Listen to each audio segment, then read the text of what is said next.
Back in 1975, in the coastal town of Guasave, Mexico, a gentleman by the name of Juan Francisco Ochoa decided to stop selling shoes in the family shoe business and start selling his family's recipe for citrus marinated grilled chicken. And it was a huge success.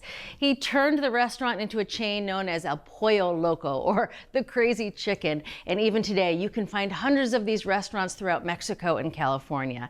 And inspired by that recipe, today Morgan's gonna try to recreate it at home. So actually at El Pollo Loco, they call their chefs grill masters. So I'm after the title grill master today. To get there, I'm starting with a really flavorful marinade. Here I have 1/4 cup of olive oil, a tablespoon of kosher salt. All right. And then I've got 4 garlic cloves. We want some garlic here.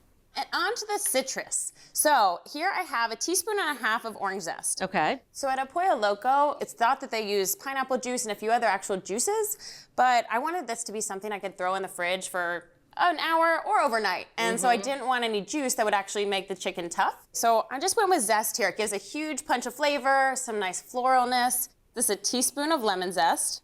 And then I also have some spice. So here I have 1.5 teaspoons of cumin, 3/4 teaspoon of cinnamon. I have 1/2 teaspoon of pepper and 1/8 teaspoon of cayenne. So just a little kick. All right. Just whisk them up. Now set this aside. All right. And this is a citrus and smoke chicken. So here I have wood chips. I have 1 cup, and I'm just gonna fold this into a wood chip packet. And I'm just gonna eyeball it, but you're going for something roughly 8 by 4 inches here. Now I'm gonna cut 2 2-inch slits. So easy. So easy. So now, the chicken.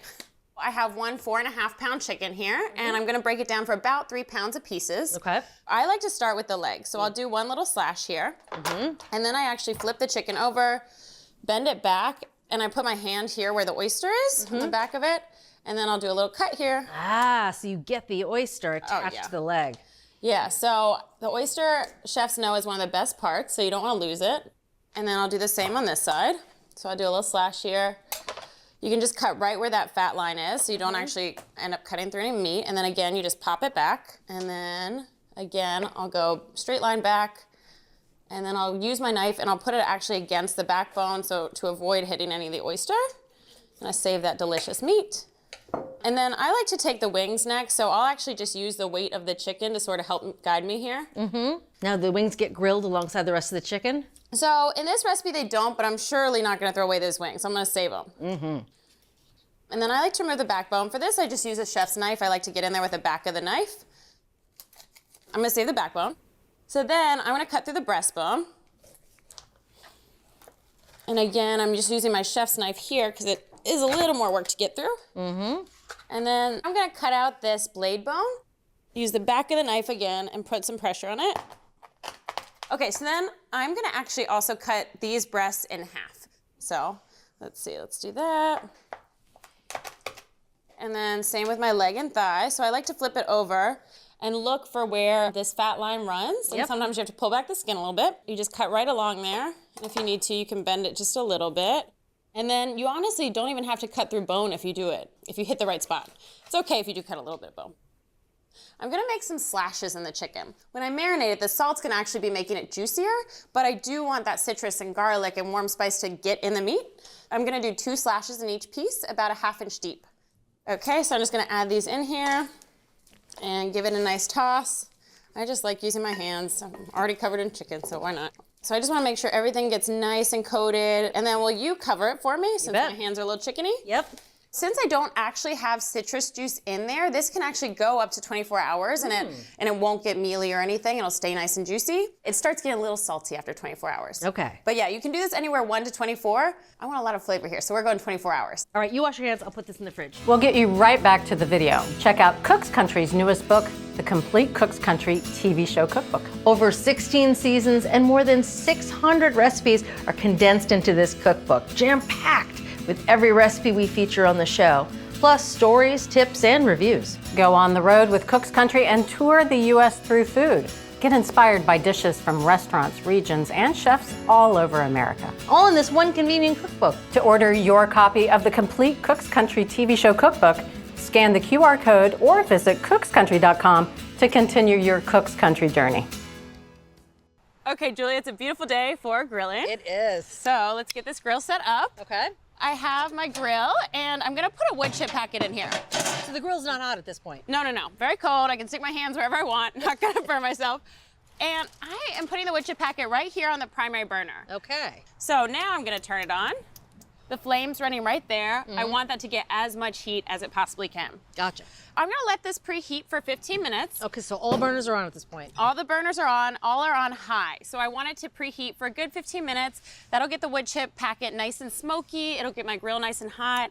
And then we'll be ready to cook our chicken. All right.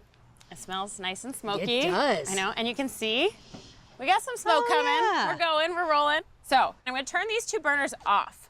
So I'm gonna keep this one on high, and then I'm gonna clean and oil my grate. Of course, it's important to start with a nice clean grill.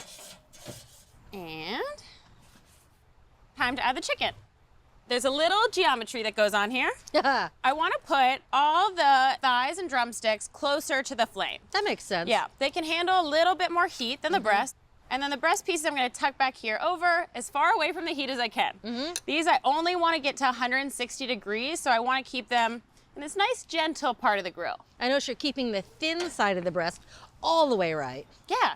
This is like the most prone to overcooking. I want that to be like as Yeah. protected as it can. Smart. And skin side up. Yes, right now I'm really just gonna let that skin render a little bit. Later I'm gonna worry about char. But right now I'm just trying to get the smoke happening, get the chicken nice and cooked through. I'm gonna cover this. I'm gonna watch the grill's heat. I want it between 350 and 400 degrees. So I am gonna keep this burner on high, but if I need to, I can adjust it, or I can even turn on a second burner, 350 to 400. I'm also gonna be cooking it until the chicken registers 160 for the breasts and 175 for the thighs. Got it. So that'll take about 25 minutes. I wanna start checking it at 22 just to see. I don't wanna overcook anything. Okie doke. I feel like we're in California. We got the smoky vibes. I can like smell the citrus and the spice. Okay, so let's check it out. Okay, let's see this guy. Okay, so this one's not quite looking like it's there yet, but that's fine. I want to check them and see where they're all at. I want to take them off as they're ready. Right. Okay, so that one's perfect. That one's 162. So I'm gonna pull it off and put it on this plate. Let me check the rest of them. And then for any that aren't ready, I'm just gonna let them keep going until they come to temp. Makes sense. Okay, so we've taken all the chicken off.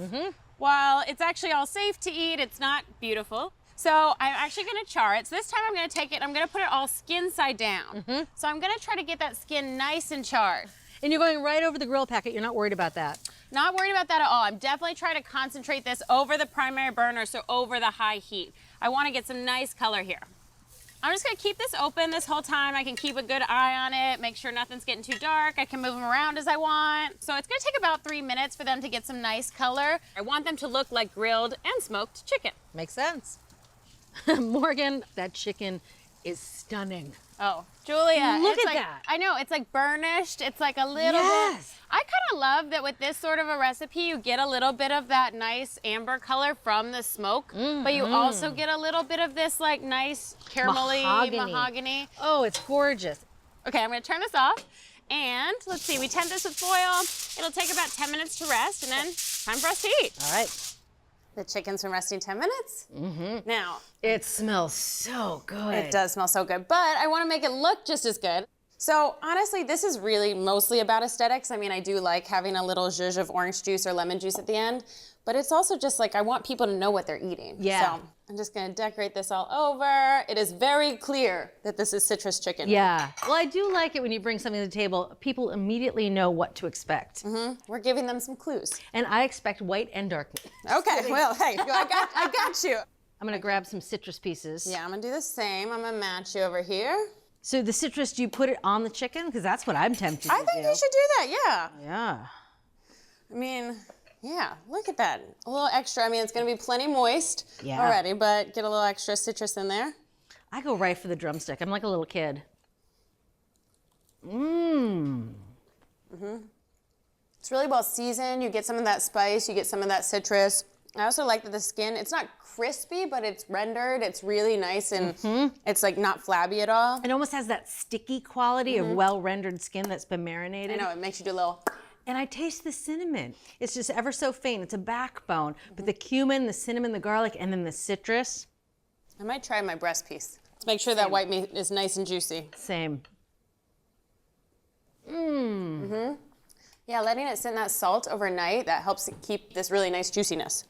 Morgan, thank you for showing me how to make this. Of course, thank you for grilling with me. My pleasure.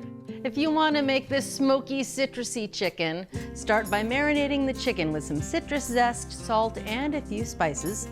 Add wood chips to the grill for smoke, and serve with citrus wedges. From Cook's Country, our nod to El Pollo Loco, smoked citrus chicken. This is amazing. We hope you enjoyed this video and tune in for more. Hit those like and subscribe buttons so you never miss a single one.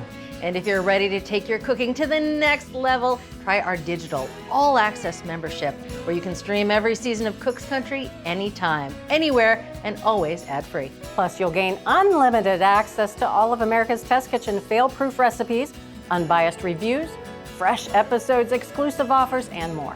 Just scan the QR code or head over to cookscountry.com to sign up for a free trial. And while you're there, sign up for our free newsletter and download our app. And let's make something great together.